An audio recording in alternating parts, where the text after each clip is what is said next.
Hey there, good afternoon, good evening, or good morning, whatever time it is where you are. I am Lisa Concepcion, Lisa the Love Coach here, and I am coming to you on TikTok, or if you're catching me on YouTube, I'm super psyched that you found me. Today I'm going to be talking about dating and relationships, specifically how to avoid narcissistic, sociopathic people, toxic people, manipulative people. And I am going to be fielding some questions for people who are coming on this TikTok to ask me questions about love, relationships, dating, and very hot button issue, trust. Very important to be able to trust the people that you are with and the people that you are dating. And important to trust yourself so that you know what kind of questions to ask, so that you are sure that you are not going to get all intertwined and interwoven with these crazy narcissistic people. So I want to say hi to everybody. People are coming on. So good to see you all. My day is going great. Thanks for asking. Hope your day is going great as well.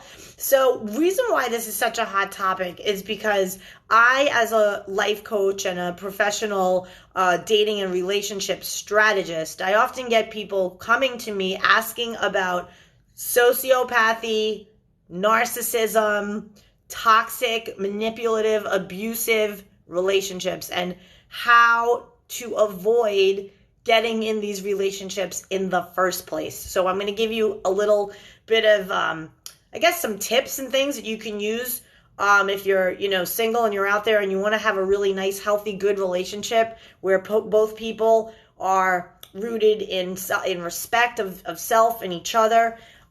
Where you could communicate on anything and you don't have to tiptoe around walking on eggshells, making sure that you're not going to upset the other person. Meanwhile, you have certain things that you want to express, that you want to be able to speak freely about. So it's very, very important, number one, that you have clarity about what it is you want out of a relationship. Some people want a full-on serious relationship. Other people want more of like a companionship dating kind of arrangement. Some people want friends with benefits.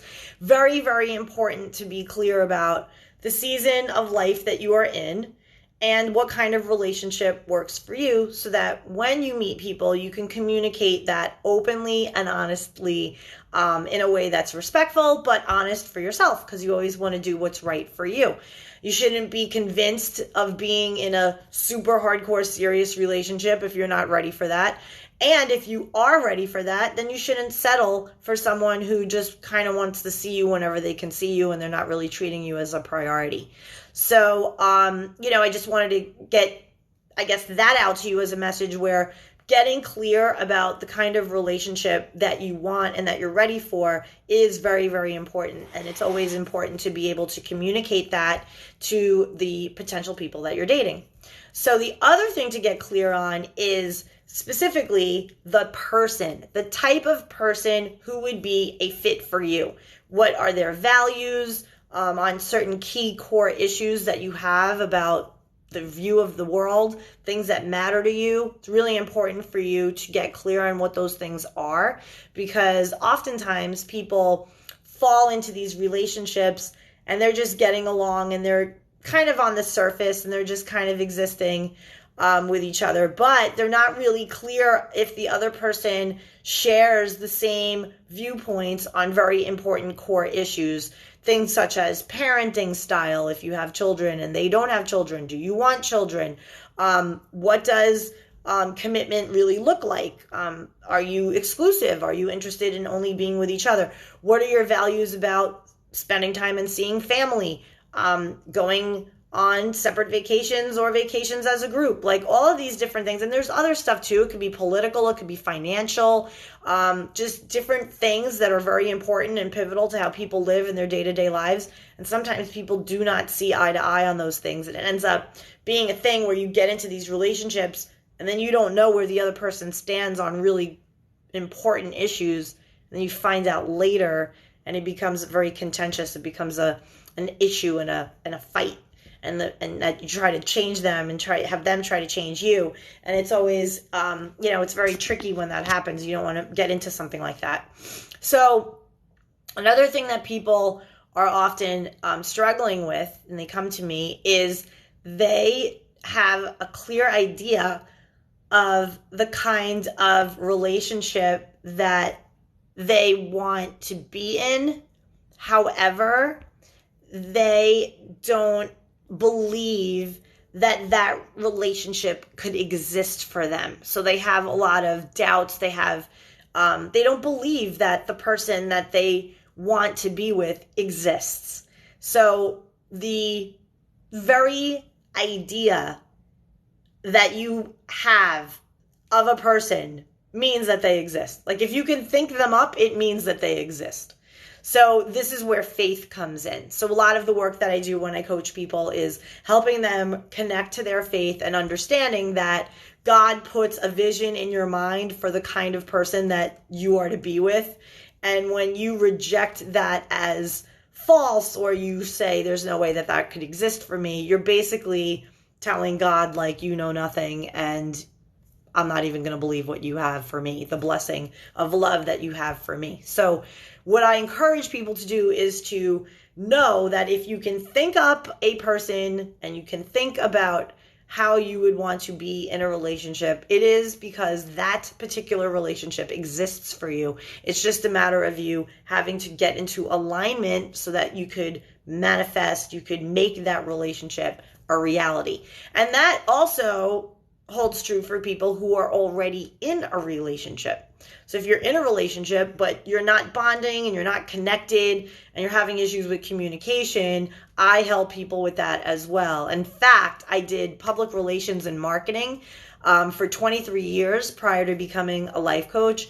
And so communication, especially when it comes to crisis communications, is a specialty that I bring to my coaching practice. So whenever I have couples who are struggling to communicate effectively and to create a safe space where they can be open and honest and transparent with one another about whatever issue they may have, I teach people in relationships how to speak to one another in a way that is problem solving centric and focused. So basically it's the two people in the relationship coming together to address a problem, to solve a problem, not two people coming at each other with the different view of the problem and then fighting over which person has the better answer and solution for the problem. You're both going to be solving it together. And in doing so, it bonds you and it brings you closer. And then you can solve and handle other things that come up in relationships, which is obviously always going to be the case.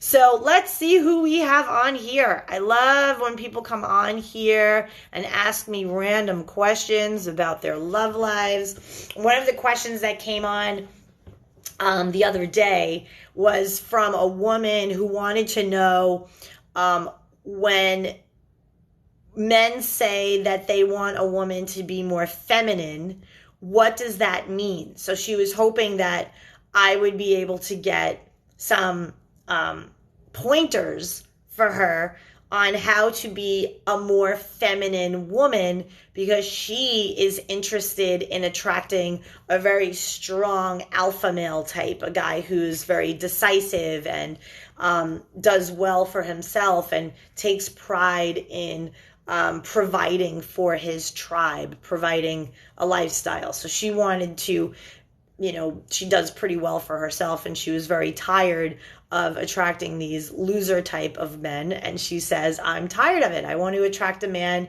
who has something to offer so that together we can put our stuff, together what we do and create an amazing, great lifestyle together. And she wanted to know how to go about attracting a strong alpha male.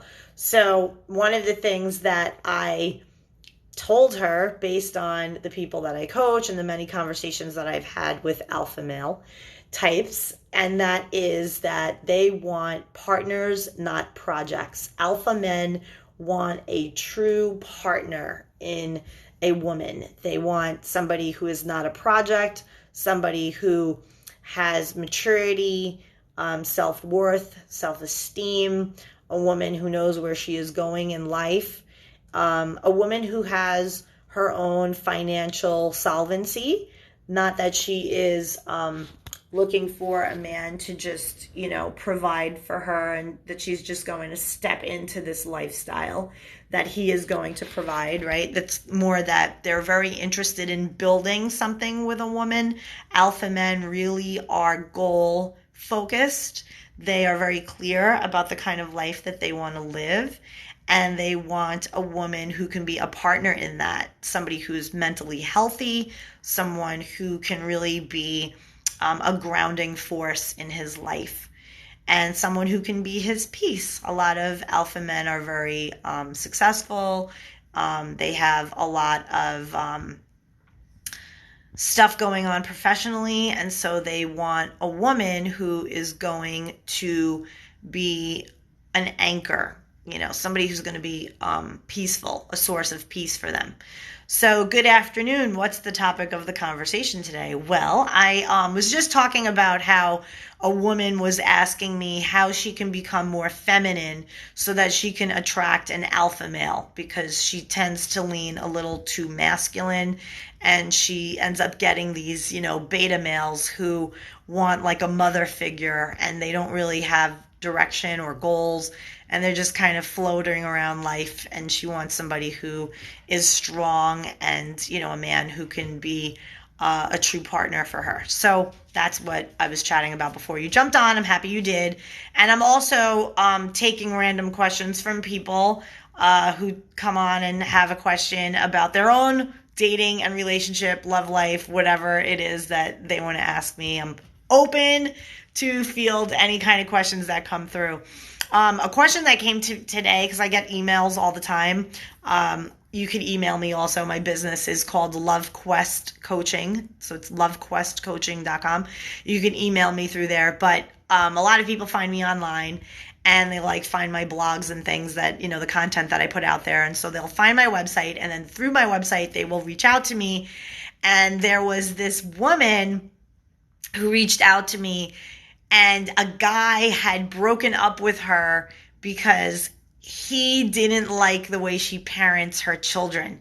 He said that he couldn't take it anymore, that her kids were completely disobedient. They did nothing but act like two little dictators, and that all she did was coddle them and give in to their every whim, and he wasn't having it, and that if they were going to proceed and have a future together, she would have to learn how to discipline her kids. So as you could expect, that did not go over very well, and she was really upset because she was kind of brokenhearted because this guy is a really good guy.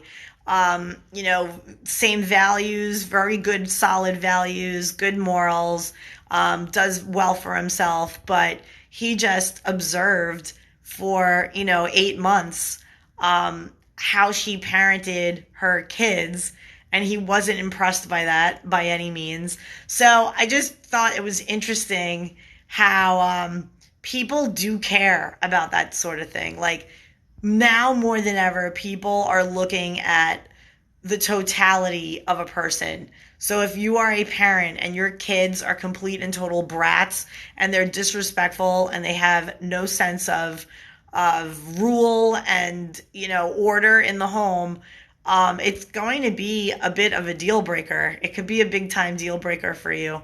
Hi, I'm married for 10 years now. Congratulations.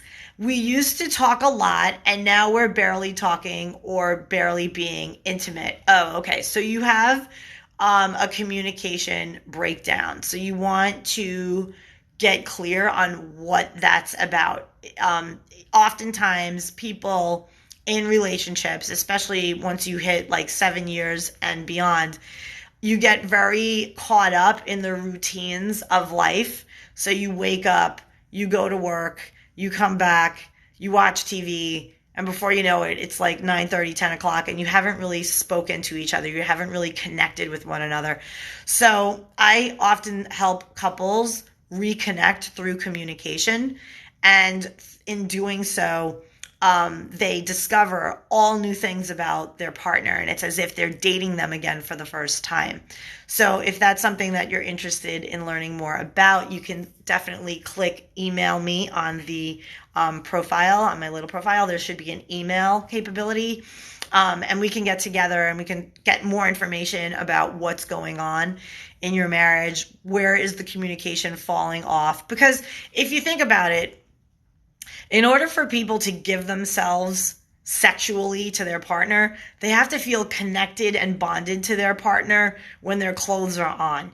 You have to feel like they're your best friend, they're your total confidant, you can tell them anything, that you have deep, connected, soulful conversations about the things that matter to you. And if that is not happening, then your sex is going to suffer. So it's a little tricky when you're not communicating in general, and then to expect somebody to be like, okay, let's have sex. It's a little disconnected. You have to be very connected with each other. So then that sexual intimacy can really happen, and like you could both enjoy yourselves with it. So I hope that helps you. I'd love to learn more about what you have going on so that I can help you. If you'd like, you can head on over to LoveQuest Coaching. That's LoveQuestCoaching.com. You can email me directly through there, and we can get you started on getting some clarity and some answers to your questions, so that you can get that 10-year bond back on track. If you're together for 10 years, there's no reason why you can't reconnect, strengthen your bond, and get clear on the kind of goals that you want to set as a couple. What do you want to achieve in the next 6 months together? What are you both going for individually? So when a couple has a lot of goals, whether it's individually or as a couple, they often bond to one another more because they're interested in what they have going on as individuals. And also if you're going for something together as a couple, then you reconnect that way, and it's really fun. I actually had a couple that I was coaching, and they were going through something similar. They were together like 12 years, and they noticed that they were very caught up in this hamster wheel existence of working and tending to the kids, and then they were so exhausted that they didn't really talk, and then they'd conk out in front of TV, and then they'd do it again the next day.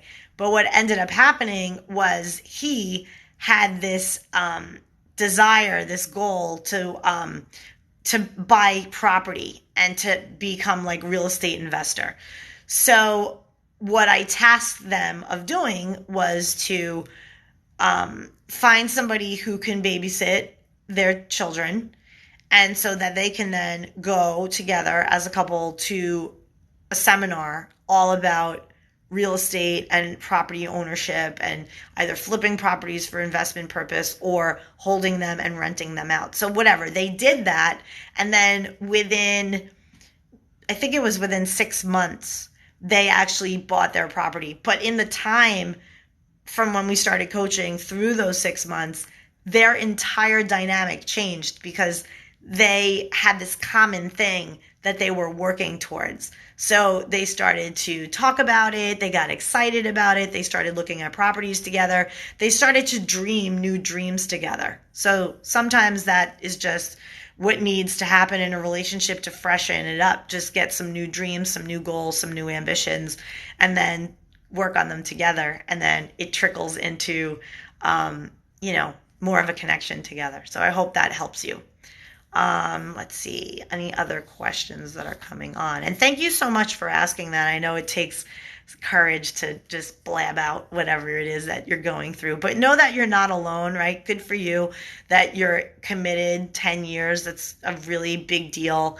And good for you that you're interested in strengthening your relationship. It's always good. If you have the will and the desire to strengthen your relationship, then the way by which to do so will come to you. Have faith in that, and may you both be blessed. Okay, so another thing that people often run into in relationships is trust issues. So I was talking to somebody the other day about how they always wanted to look at their boyfriend's phone. And the reason why was because this woman was cheated on. And she found out because he left the room and he left his phone, and the phone popped up with a message from, I guess, his ex-girlfriend. And he was still kind of seeing his ex-girlfriend on the side and trying to play them both. And he was doing this for like 6 months. And she was devastated because she thought that they were going to get engaged and that they had started to like save money together so they can buy a house together. And meanwhile, the whole time that she's trying to save money with this guy and work towards a future, he was secretly still sleeping with his ex-girlfriend. And she ended up breaking up with him, and it was like this colossal waste of, she felt it was like a year and a half wasted, and she was very upset, very bitter. And she now has this thing where she wants to always look at the phone of the person that she's dating. So I have been working with her on trust issues and being able to ask certain pointed questions, because as we started to coach more and more, she started to realize that from the beginning there were some red flags about how he would speak about his ex-girlfriend, and that she would kind of pop up in conversation from time to time. So she started to recognize that she saw a lot of the red flags, but she chose to ignore them. So then she started to beat herself up for ignoring red flags. So I guess the thing to know with all of this relationship stuff is that the number one relationship that you must always have is the one with yourself. And so when you are talking badly to yourself in your own mind, and you're being your toughest critic and your meanest meanie, then you're not really serving yourself with love and kindness. And if you can't serve yourself with love and kindness, you can't possibly do that for somebody else. So it's very important to make sure that you love yourself, that you are advocating for yourself. If you have an issue in a relationship and you're noticing that, this doesn't sit well with me, this is a bit of a red flag, it's very important that you learn how to communicate your needs, communicate your opinions in a way that is with kindness but firmness, making sure that you're advocating for yourself. Like if something isn't hitting you right, if something isn't rubbing you right, that you honor yourself and you are open. You don't have to be mean about it. You don't have to be loud or violent. You can just bring it up and say, there was something that was said the other day, and my perception of it was this. And I felt very this. And I wanted to come to you and I wanted to just, tell you and see if we can make some sort of agreement. And sometimes just that alone can bring you so much closer. I had something like that happen in my own relationship like 2 weeks ago. So what happened was I went out with my friend to dinner, and we were going to go to some live music venue and watch this band. And I didn't know that my boyfriend was going out. I didn't know. And he kind of was very ambivalent. He's like, I don't know what I'm going to do. I haven't heard back from my friends yet. Maybe I'll go out. Maybe I'll stay in. It depends. So I was like, oh, okay, well, that's cool. No worries. I'll just, go out with my friend Jennifer. And then while I'm out, I'll check in with you from time to time, which I did. And we were checking in with each other. However, I didn't know that he went out. So the following day, I call him up and he's kind of like dragging ass in the morning. And he says to me, apologies, I had a late night last night. And I was like, oh. And then he said, yeah, I was out until like 3. And I'm just like, first of all, you didn't tell me that you were going out at all. And then the second thing was, you said to me that because of our relationship, that even if he was to go out, he wouldn't have these late night outings. He would probably go out to dinner, hang out for a few drinks, and come home at by midnight, 1 o'clock. So here he is now going out, and which I don't mind because I'm totally cool with it. It's just he didn't tell me. So I just kind of kept that with me. And then later, when we were together again, I sat down and I said to him, so I have something that I want to talk about. And he's like, okay. And then I told him, and I just said, can we make an agreement that we tell each other that we're going out? If we're not together, like, let's make an agreement that we keep each other informed about going out, if we're going out. Because how would you like it if here you're thinking I'm home watching TV, chilling with my dog, meanwhile I'm out, but I never said anything to you? Like, I think that would be a little weird, and you would worry for me. And rightfully so, right? When you care about people, you worry about, their well-being, and it's not about a jealousy thing. It's about, like, I care about your well-being. So point is, communication is everything. And he agreed. He was like, I don't know why I didn't tell you I was going out. Like, it totally slipped my mind, and like, it won't happen again. And you're totally right. I would be pretty pissed if, like, I reach out to you and you're like, hey, it's like blasting music where I am. Are you okay? Oh, you're out? Like, you didn't even tell me you were going out, right? So I said, like, I am at a life place right now where I don't want a siloed relationship. I'm not interested in a relationship where two people are off living their own lives and we just kind of hang out when we have convenience. I want to merge my life with somebody. I want to really be intertwined with them. And I'm definitely a relationship person. I feel that there's a lot of growth that comes when you're considering somebody else beyond yourself. And that often comes from relationships. So we had a really good conversation. It actually brought us closer. And he said to me, now I see why you're a love coach. Like, now I see why you help couples with communication, because like the way you communicated that with me, it was like 42 seconds and it was done. And we were on to the next thing. We were like getting ready to go to dinner at a dinner party. So, communication is so important, and it's just a really important way to bond with one another, to really express what it is that you're wanting and needing in order to feel peaceful, harmonious, respected in a relationship. So let's see if other people are telling me. Okay. Brent, thank you for your comment. You say, if someone works 2 shifts at McDonald's, is it considered a McDouble? Oh, I like that. That's clever. That's funny. I don't know. You had me at McDonald's because now I'm craving McDonald's French fries. The best fries ever. Donnie says, you're the kind of person I could easily get to know in a good way. Thank you, Donnie. I appreciate that. If you have a question for me, feel free to ask. Is this Cher? Oh, I get that a lot. I get people tell me that I look like Cher from like the 70s, which is nice. It's a big compliment. She's gorgeous. I thought she was so much prettier before she had like all her plastic surgery.